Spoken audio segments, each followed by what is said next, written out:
Well, anyway, so I work in computational neuroscience here to study human emotions, and Terry and Zieping across the corridor are my advisors here, and Roger Bingham is the part-time editor of my first book that I'm writing.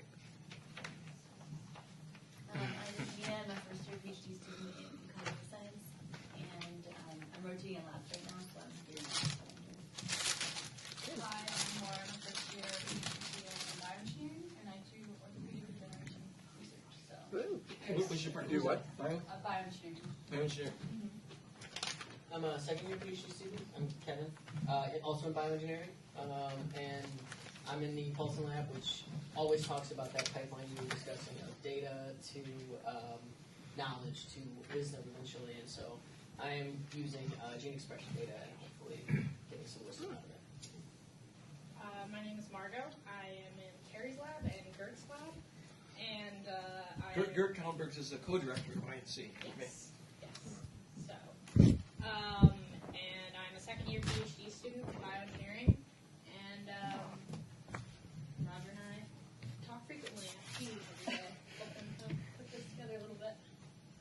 And Margot appointed herself the executive assistant of the collaboratory, which is I did. she's doing very well. Well, that's great. Well, we really appreciate that all of you are here. I think this is going to be a lot of fun, I hope, for you. And we, as Roger said in his introduction yesterday, we actually had a dry run, which was my graduate neuro class, where we went through every week and spent, I think, a couple hours, 3 hours on each topic, including this one. And Pat was a very, very important part of that because she kept us on the straight and narrow. She's very good at that. Because the conversation often tends to go off in many different directions, and so unless you have someone who keeps reminding us that hey,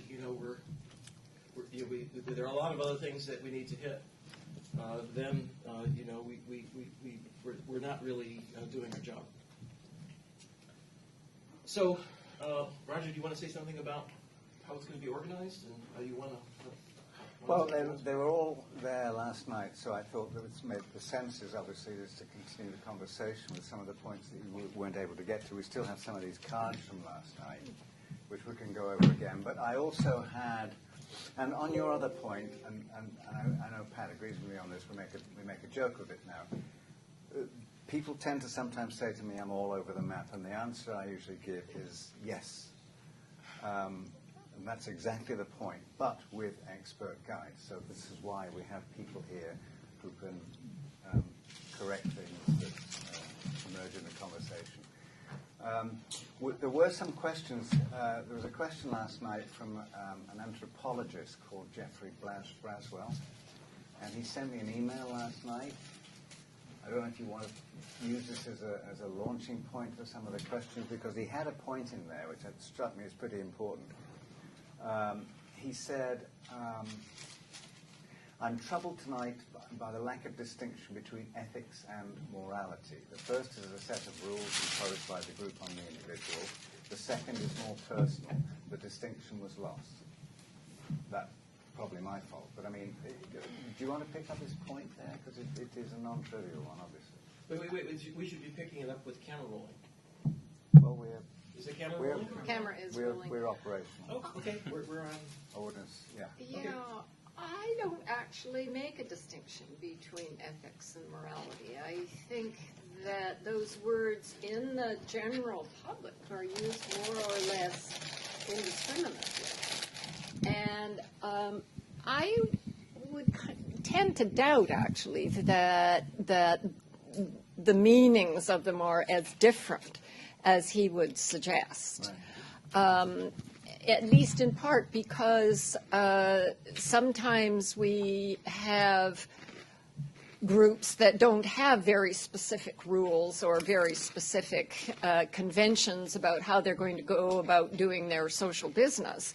But they may nevertheless, I'm thinking of the Inuit before contact here, they nevertheless have a really very well developed, if rather inarticulate, sense of moral propriety and how things should be done. So I understand that some people wish to make that distinction. I don't quite see that it's a productive thing to do. But if you can show me why we really need to make that distinction and that there are good practical reasons for it, then I'm happy. Well, we talked yesterday about the Buddhists, where they make it a principle that you don't make a distinction. Yeah, they You don't have rules at all. that's right. And yet they would say both, I think, that they have ethical values and that they have moral values, and I don't think that's a place, or within Confucianism, that's a place where a distinction needs to be made. Now, having said that, I agree that there probably are moral philosophers who make quite a lot of the importance of making those two separate, or keeping those two separate, but I don't get it. I don't know. I mean, Margaret, you're a speaker you got of the a thought on language. this? How does it seem to you? You go ahead. You can imagine, by that definition in the email, you can imagine a rule that people impose on you through a culture, a society, or a religion as being incorporated into your brain and generating guidance for what you choose to do and not do. If you say I have a morality, there's an implied threshold, right? There's an implied set of rules that you can break or breach, or I don't see the difference. I mean, I can see them. I don't see that the two words distinguish categories which, when dealt with by the brain, make a difference to the brain, except that things get installed, personal narratives, goals for your life, your mom whispering to you, "You're not as good as your sister. Why don't you do?" And every time you're trying to decide what to do next, these things come in inconsistent ways and compile into the way you make a choice. And so I think it's a false distinction. And I think people are much more inconsistent than that, than to be able to have their brains make a clean one. So let me put this distinction into perspective. Back in the 1960s, when artificial intelligence, 56 actually, when the artificial intelligence was born, computers were very slow, and people in AI tried to program them using logic and rules to solve complex problems in intelligence, that, problem solving, and, without going into detail, it was for very small problems. It was possible to write down a few rules that are kind of guidelines that help you make progress, but for any difficult problem, like vision, it was a total failure. Why is that? Okay, it turns out that rules are brittle. There's always exceptions to rules and contradictions between different rules. And the world is not black and white. It's not logical. It's not, there isn't like a very clear distinction between most choices. Usually it's somewhere in between, where it's predominantly on one side or another. That all changed starting in the 1980s, when we tried to put together models of the brain, simple models, but that used it's the same kind of, I would say, soft logic. A neuron has a threshold. Below that, it's zero. And then as the inputs come in, you might think of it accumulating evidence, and the output goes up and up, but then eventually it saturates, right? That's a traditional model of a neuron. But if you put together a network of such things, you actually can absorb both regularities, even though they're not perfect, and exceptions. And this was a project we started back when I was at Hopkins, which is NetTalk, which is how do you pronounce English? It's very irregular. But it was able to absorb both the regularities as well as irregularities. And this is really what gets to the point that Pat was trying to make, which is that a morality comes out of the brain. Ethics are just, I think, capturing a few of the high points, but they're by no means absolute. And most of the time we're in a gray area, somewhere in between. And this is how the brain works. The brain is very good at working in this region. And this is something that Reid talked about too, in terms of how is it that we do make decisions. We have many dimensions that we have to be able to include in making a decision that aren't, by the way, on the same axis, right? There's high dimensional space here that we're dealing with, and somehow the brain has to navigate that. But now, okay, we've given our position, and Margot wants to talk, right? I would argue that there is, in fact, a distinction between moral and ethics. I don't think they're two completely separate entities. I think that there's an overlap for sure. But there is a distinction because, especially as defined in the email, if ethics is the rules defined by others and morals is perhaps the rules defined by yourself, I do agree that, over time, perhaps the rules defined by others would become embedded in your sense of self. So what you may determine as right from wrong could stem from any other thing, religion, law, and so on and so forth. But there becomes a cognitive dissonance when your morals don't align with what might be ethically considered good or bad, right? So if the law, for example, determines one thing as being this is how you're supposed to behave in this situation, and you morally feel that is not correct. For example, a very obvious example is during World War II with the Nazis and them feeling like that perhaps that was right and a lot of people feeling like that was not right. But that's a distinction between legal and moral. And I think I agree, actually, that is a super important distinction, and it's one that Plato makes a lot of in the Republic, that there is this distinction between legal and moral. The part of the problem with the so-called definition in the email is that it's actually idiosyncratic. That's his definition. I'll put at least 50 cents on a bet that if you look up in the Oxford English Dictionary or the Webster's Dictionary, you're not going to find that as the definition, that morals pertain to your own particular rules, whereas ethics has to do with the community. So my guess is that he might be able to persuade us that we should adopt that particular distinction, but I don't quite see the point of it.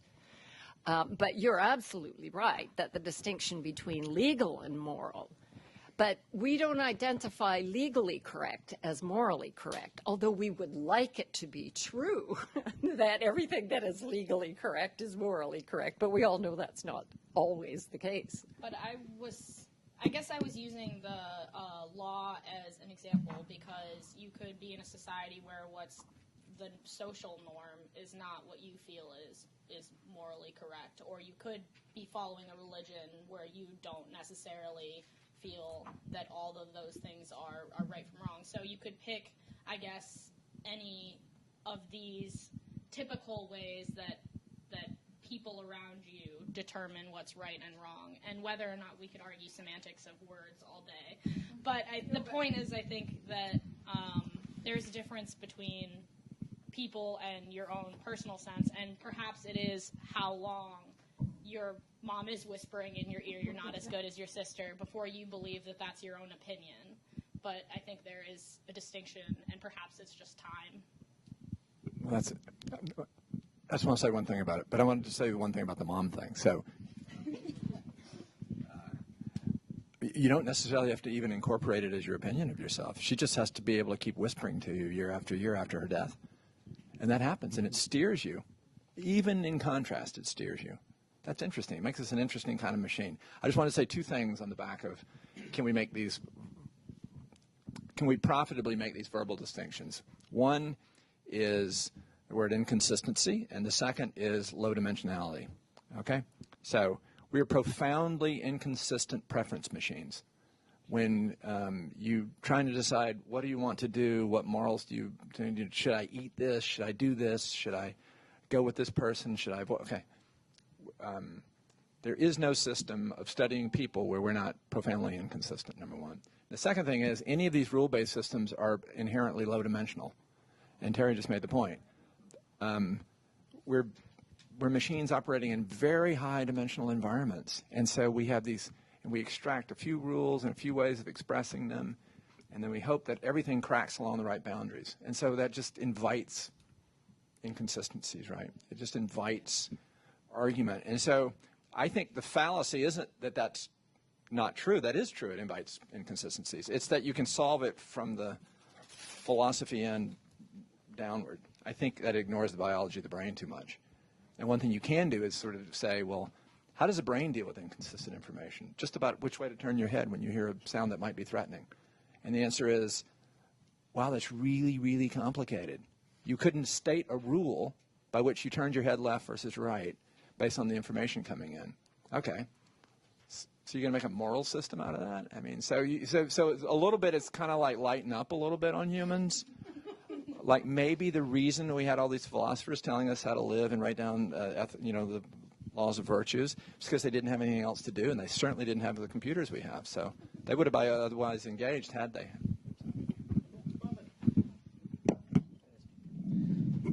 That's this half the table. That's that.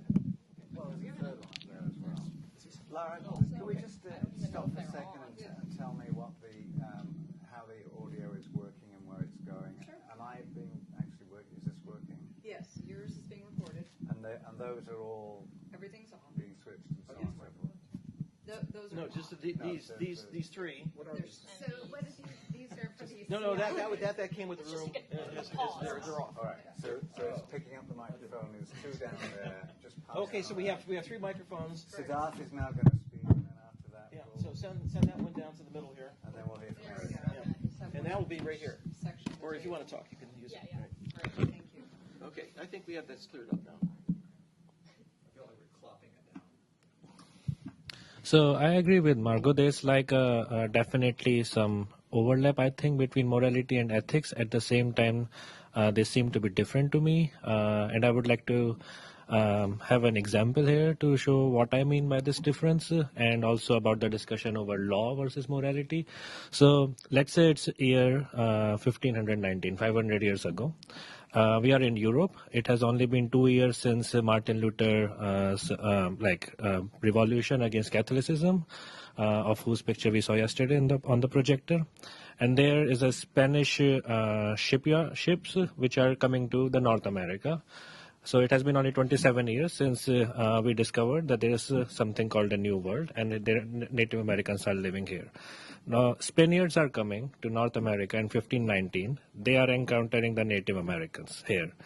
Spaniards were following the Roman system of law from about 1500 years or so. And that system of law is fundamentally different from the Native American sense of law. So those two systems are in clash with each other, but at the same time, they're independent of the clash between these two systems of law. Spaniards have to make a decision based on how to deal with the Native Americans. So they want to expand on the continent. Ethically, they might be thinking that it is fine for us to deal with the Native Americans in a peaceful way or in a violent way. There is no sense of, there might be some sense of guilt in it, but at the same time there will be a sense of trade, because we want to have as much trade as possible back for our kingdom's benefit in Spain. But that's the ethical point of view, what you should do. But the moral point of view would come in if Spaniards bring in their view of religion into the place, and they think that it is self-righteous for us to turn these Native Americans into Christians, if possible, and if not, then it is just fine to exterminate them. So, just let me understand. So the thought is that you have a moral decision to make when religion enters the picture. Is that the idea? One of the things religion influences is the design. There might be other factors, not just religion. It might be some other social factor. Religion is, I think, just one of the institution that affects morality. It might be nation as another institution. It might be some other institution, such as like in India, caste, that enters into picture. But religion might be one of the other institution, like a social institution, that affects your morality. So this is kind of based on the difference between a legal system or a legal economic system on the one hand and a moral system on the other hand. Does that capture the difference that you're trying to draw here? Yeah, what I'm trying to say is because the legal systems were totally different between Native Americans and Europeans. Well, they weren't totally different, but they were somewhat different, yeah. So there is like no sense of like my system of law is better than yours, right? Well, I don't know. I mean, I wasn't there, and I rather imagine some of them did think that they were superior to these people who. Right. Yeah, but I mean, there's no sense of like there is no way to quantify that. Whereas in case of morality and ethics, you have a decision to make about how to deal with Native Americans. So the thing about how law is followed in Europe is irrelevant in the New World. I don't think I understand. What about just greed? I've sailed across. It's not called America yet. It's nothing. I mean, I don't know who these people are. They have something I want, and I'm willing to kill them to take it. Gold. They seem to be wearing a lot of jewelry that I like. Yeah. I can exploit them. They don't have immunity to my diseases. Wow, this is easy. You know, I mean, what about just crass opportunity? Right. It feels more like that. It's hard to, history. It's hard to know, but. I mean, it was greed, definitely. What I'm trying to say is, even if it was greed, there might be two types of people who landed here. One type of people thought it is ethically all right or ethically wrong to exploit the Native Americans. The other might think it is morally all right or morally wrong based on the tenets of Christianity. I actually have a slightly different model of, if I were going to conjure what I thought they were like, I think they don't think about that very clearly at all. We've been on ships. We barely got over here without dying. You know, we had 15 people drown, and we're completely out of food. And, ethics gets, it goes on your to-do list. It gets really pushed down by that. And very brief. So there's something called rationalization. In other words, if you ask someone why you did it, you'd come up with a story. But, we know now that with the real unconscious processing that was going on, you were not privy to that. But you do come up with a decision. And my guess is that the people who landed, the Spaniards, they were under, it was after they made the decision that they're going to take the goodies, that they justified it with religion or with some other moral code that they had. It was an excuse for whatever the brain actually processed and came up with. Survival was part of it, not just greed, but survival. And by the way, the other thing is that there's probably a great diversity. It's not like everybody had the same conclusion or the same reasons. And that's always the case, right? That's why we have disagreements. That's why it's not clear cut. So it really, what it's pointing to is that we have a brain that is not designed in a way that is really black and white. We impose that, and it's the world is actually much more complicated. And that's what evolved. The brain evolved to survive in this complicated world and the complex social relationships that we have. And Pat was telling me once that she taught baby logic to freshmen. She's the philosophy course, and they had a devil of a time figuring out how to prove a logical sequence of modus ponens, which is how you can come to a rigorous conclusion. But on the other hand, they're out there in the social world just, figuring out all the complexities of relationships and should they ask her out now or later and how do you do that and so forth. And, this is like, orders and orders of magnitude more complex than logic. And there is one sort of background point that I often make in this context that I find really helpful, and maybe you will. In the 1960s, the psychologist Eleanor Rosch made a very interesting discovery about our everyday categories like friend and barn and river and vegetable and so forth. And the discovery was that they are not well defined. You can't give necessary and sufficient conditions for being a vegetable. It turns out that all of these categories, and moral is one of them, social is another one, honest is another one, they all have a radial structure, meaning that there are core examples we all agree upon. Everybody knows that a carrot is a vegetable. And then out on the boundary, there are cases that, by and large, we don't really know what to say. You know, coffee is a vegetable too. There you go. So out here on the boundaries is coffee and parsley. Is parsley really a vegetable? I mean, It's an immoral vegetable. it's an immoral vegetable. So, and then with declining similarity between the core cases and the boundary cases is everything else. So squash and tomatoes are in the in-between cases. And when people try to give a sharp definition for a word like conscience or even consciousness, they've sort of let slip that we're going to identify these things first of all, in terms of the exemplary cases. Now, maybe ultimately what we would want is a nice, precise definition that's precise in the way that, say, protein is precise, a string of amino acids.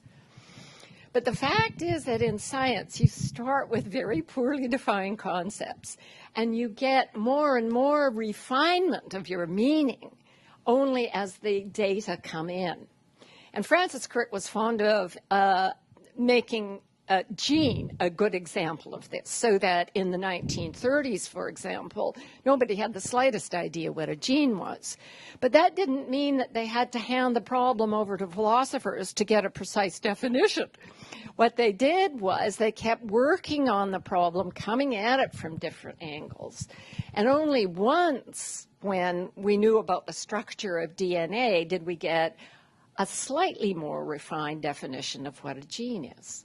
And that has continued since that initial discovery.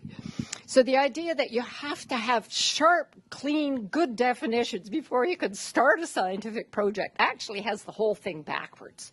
You can get your nice, precise definition sort of towards the end when all the heavy lifting is done. But at the beginning, you have no choice but to kind of stumble around as best you can. So I guess I would just like to add maybe like another perspective to the discussion and maybe begin where Pat left off. So I know that you did a lot of work on finding how the brain and the cortex work to empathize with fellow animals or beings of your liking. So I think that struck me as interesting, and your guys' conversation as well is kind of bringing me to think more of Thomas Hobbes and how we could simplify our complex world today into what it has evolved from. So what Hobbes says is that man in nature is brutish and that life is short and violent.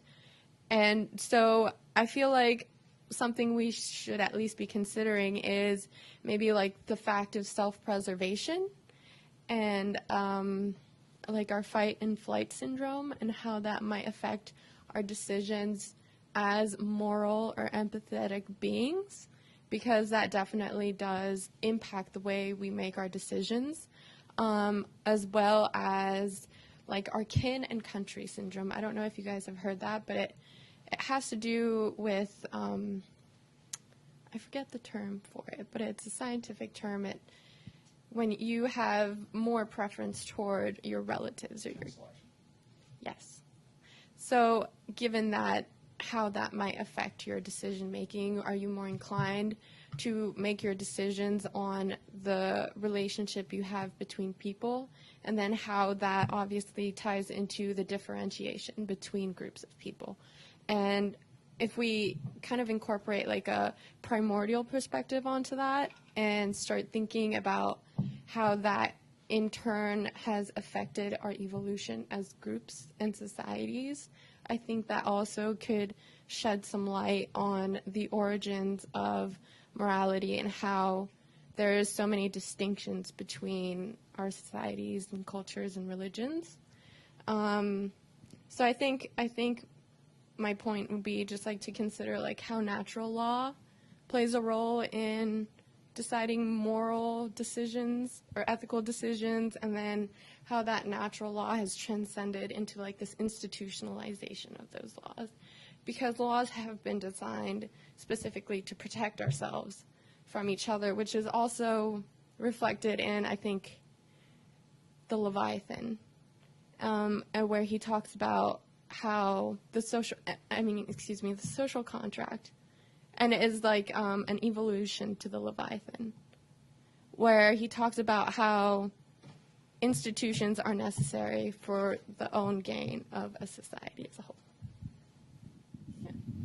Social contract stuff and morality. I mean, these points.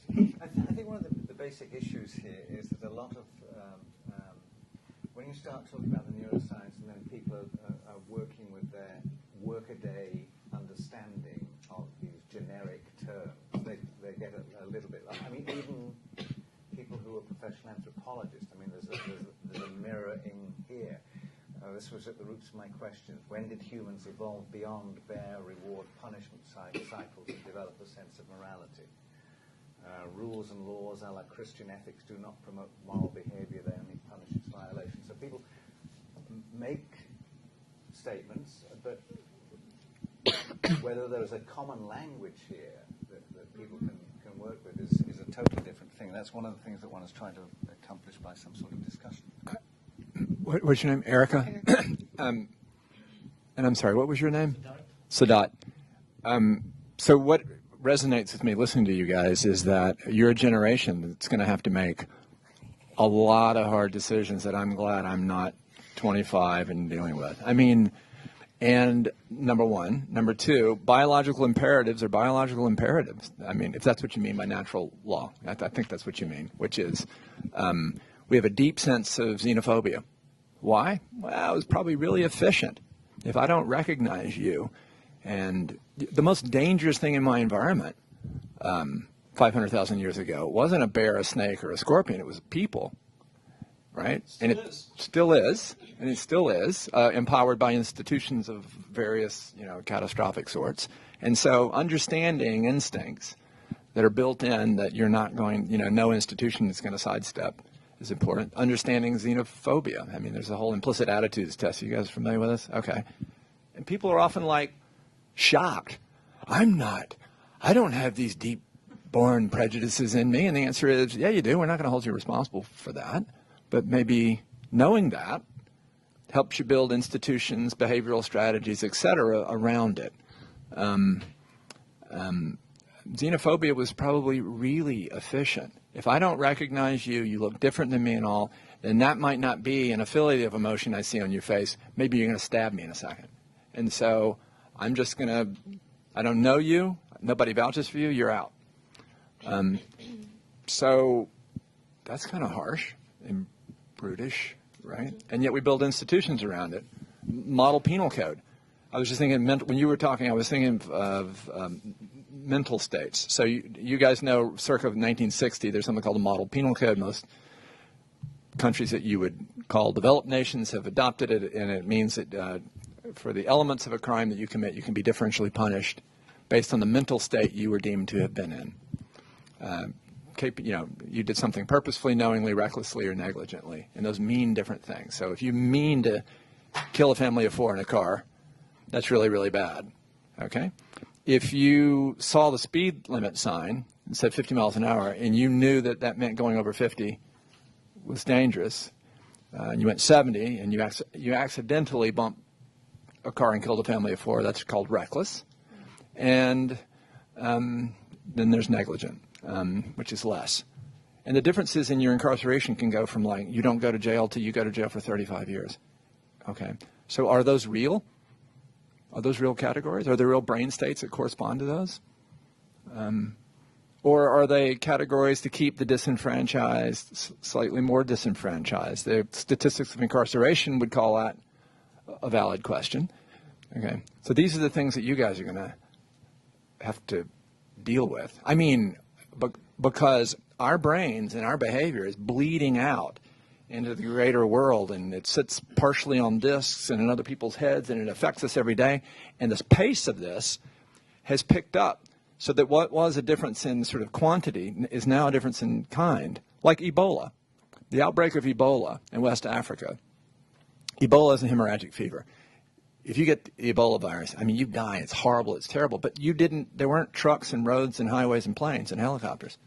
So all of a sudden you change the kinetics, instead of a village dying or 10 people dying, now it spreads all over West Africa, and now they're putting signs up in any airport where planes are flying from West Africa. That's just a kinetics change. Okay? That kind of kinetics is changing the cognitive universe that you guys are sort of floating around in. And I think these issues are, if I could educate you, which I can't, I would just say, think about it. I don't think there are black and white answers to all these things, and I think it requires some thought and some knowledge because we're going to learn more and more about the brain. People will learn how to exploit it, and people will learn how to protect us from it. And you're going to have to vote for these sorts of things. And so, As a follow-up, and then we'll go to switch. Are you going to continue with this line? Yeah, I was go ahead. kind of on that Go point. ahead. Yeah, I think it's interesting when you were talking about kinship and seeing other people as different from ourselves. I think the fact that we are so interconnected now with social media and these things, and the fact that immigration in America is we have a lot of we have friends that look like any type or very diverse friend groups, for example.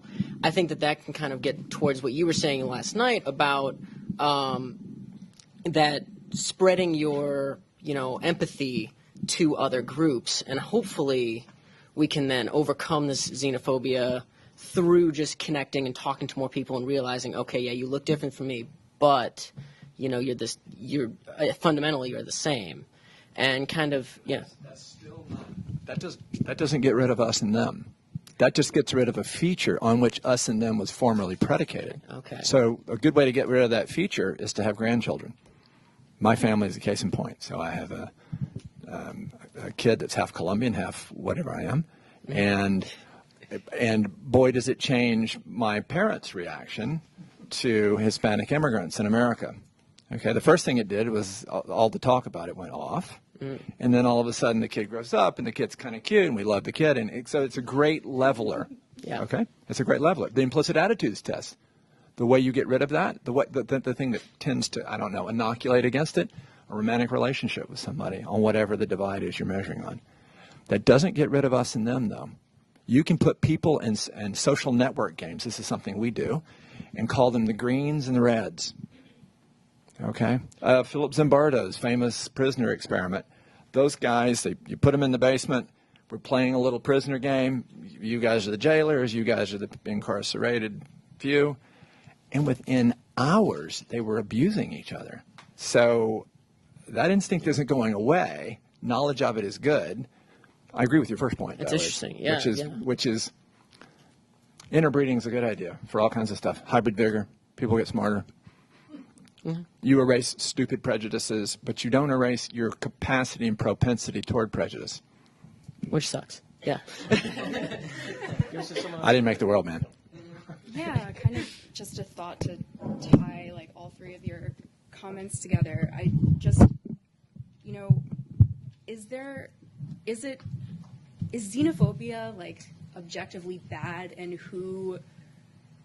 how are we able to determine that? Because I obviously agree that in our new globalized society it's super important, but I feel like what Erica was saying was really interesting, that when we look at science to tell us about where we come from evolutionarily and our moral propensities that have led to this kind of societally agreed upon ethical standards, when do we decide that we want to kind of go against our evolutionary tendencies towards xenophobia? When do we decide that this preference towards, what was it, kinship preference? When do we decide that that's bad? or that we want to go against it. I think it's just interesting idea that I'd like to hear. It's obviously a topic that's very, I mean, one of the reasons I was wearing seersucker was not just because I happen to like it. It was just to remind you what an incredibly powerful topic conscience currently is, because as Atticus Finch wore this kind of stuff in a movie called To Kill a Mockingbird, right? It was Gregory Peck playing it. There's been a revival by Aaron Sorkin, who wrote all these recent things, of To Kill a Mockingbird, which is the book by Harper Lee. And it's become the highest single-week grossing American play in Broadway history. The book itself, Harper Lee's book To Kill a Mockingbird, which, if you remember, there's a trial that's, and there's a lot of conscience issues in there, is now the most popular American novel. Really? I just mentioned those in passing. And there is, of course, this, which we didn't manage to get an image of yesterday. A very recent piece in the New Yorker, Silicon Valley's Crisis of Conscience. And this is about all the people from Silicon Valley going to Esalen to meditate and do Make themselves feel better. But I mean, there clearly is an issue here in terms of the people who work in Silicon Valley. If you talk to many people, or you've worked there in the winter months or summer months and so on, and come back, you will run into people who are not very happy about what they're doing up there. Yep. Even right from the time of the orientation, there was one guy in the orientation who, in front of like 1,000 people who were orienting that day, asked, I am embarrassed to be a part of Facebook now. What should I do? And then the recruiter was, of course, suddenly flabbergasted. Like, no, of course, it was a completely unexpected question. And then she started iterating what good things Facebook does. And even when I was in Facebook for earlier this year in the summer, and same as last year, there are people there who think about morally about what Facebook has been is doing. There was all this thing at the time about giving the fine to the American government, $60 million and everything because of their unethical practices. But I think as Terry said, they just make fictions around them and try to justify their actions by saying, oh yeah, Facebook does all of that, but we are fixing them and see all the other good things that Facebook does. So they take a decision of working there and then justify it using other fictions. That has been my impression. Right, and plainly the AI, this whole computational industry and so on, has become a major point. We did a meeting on the ethics of emerging technologies, all the issues that are going to come up with driverless cars, what's the algorithm for telling a car what to do, the origins of moral intuition, what are our intuitions, and you can see how this all connects with words like ethics and conscience. It's very hard to separate. I think it is hard to separate them. Yeah. And this is a great start. But the other thing is, I just kind of wanted to go back to the points on this side of the table. Xenophobia is a common thing, but it's by no means clear that humans who lived 300,000 years ago were in fact at one another's throats very often. They were probably reasonably spread out. They didn't really have much to gain by fighting each other. They did like to interconnect, and I know this on the basis of what we know about the Inuit, who, of course, were hunter-gatherers even in my lifetime. They did like to interconnect in order to exchange women. I don't mean that in a nasty way. It's just that they understood very well that you needed not to have inbreeding. But for the Inuit, for example, there's a great deal of evidence showing that they did not fight each other. Partly, of course, there was no reason to. I mean, what would be the point? You know, they don't have things like gold and new cars that you might want to steal. The other thing is that the conditions didn't permit it. They were out on the tundra. So if somebody was, trying to sneak up on you on the tundra, that's very difficult, especially because the other guy's dogs are going to alert you. So they really did not engage in anything like warfare. They did have third-party punishment, where if somebody murdered somebody else, that was frowned upon and it was discouraged. And if he did it again, then he was killed. But they had really interesting sort of relationships with other groups in the Arctic. Now, that doesn't mean it doesn't come easy to us, xenophobia. But probably it wasn't there in early hunter-gatherer societies. It probably became the thing to do after the advent of agriculture, where you got large cities where there was ranking of noblemen and kings and then the peons down at the bottom, and where they were recruited in order to fight the other guys to get their goods and so forth. So it comes very easy to us to engage in that sort of stuff. But I'm not convinced on the basis of anthropological data, and you've been at many of the same meetings I have on this, I'm not convinced that there was all that much warfare amongst early hunter-gatherers and amongst hominins before Homo sapiens, like Homo erectus and Neanderthalis. There's almost no evidence that they engaged in that sort of behavior. So yeah. What were you going to say? Yeah. Well, actually, you're right. There is evidence, but absence of evidence isn't the same as evidence of absence. Okay. We know that chimps do, actually. A little bit. Okay. No, you're right. It's not a lot. But let me give you an example where there's a lot. You brought up religion.